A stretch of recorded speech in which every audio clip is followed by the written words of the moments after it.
दक्ष news सदैव तुमच्या सोबत।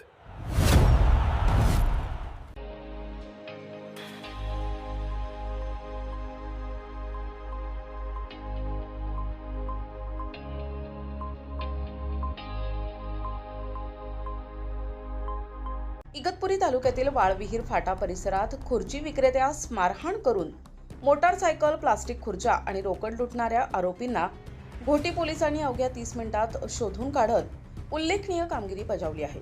या कारवाईमुळे पोलिसांच्या तत्परतेचे सर्वत्र कौतुक होत आहे। याबाबत मिळालेल्या माहितीनुसार फिर्यादी राजेश मांगीलाल बंजारा हे मूळ राजस्थान येथील रहिवासी असून सध्या ओम बाबा रोड घोटी येथे वास्तव्यास आहेत। ते प्लास्टिक खुर्च्या विक्रीचा व्यवसाय करतात। 10 जून 2026 रोजी दुपारी सुमारे 2 वाजण्याच्या सुमारास ते खुर्च्या विक्रीसाठी वाळविहीर फाटा परिसरात फिरत असताना तेथे उपस्थित असलेल्या 3 अज्ञात इसमांनी त्यांना "ओ कुर्सीवाले भैया" अशी हाक मारून जवळ बोलावले।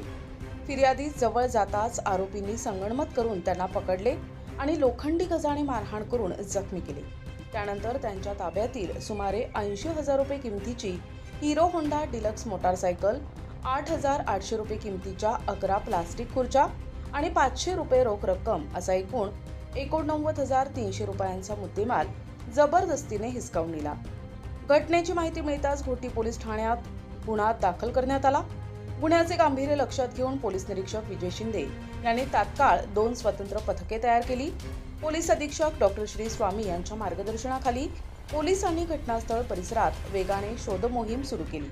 या शोध मोहिमेत पोलीस हवालदार सागर सौदागर, दीपक सांगळे, बाळासाहेब आहेर, श्रीकांत खैरे तसेच पोलीस कॉन्स्टेबल पोपट वाघ यांनी महत्त्वाची भूमिका बजावत आरोपी आणि चोरीचा मुद्देमाल शोधून काढला। पोलिसांच्या तत्पर कारवाईमुळे अवघ्या 30 मिनिटात गुन्ह्याचा छडा लावण्यात यश आले। सदर गुन्ह्याची नोंद पोलीस हवालदार इंगळे यांनी केली असून पुढील तपास पोलीस उपनिरीक्षक प्रवीण उदे हे करत आहेत। घोटी पोलिसांच्या या धडाकेबाज आणि जलद कारवाईमुळे परिसरात समाधान व्यक्त होत असून नागरिकांनी पोलिसांच्या कार्यक्षमतेचं कौतुक केलंय। प्रतिनिधी भागीरथ आतकरी, दक्ष न्यूज, इगतपुरी, नाशिक।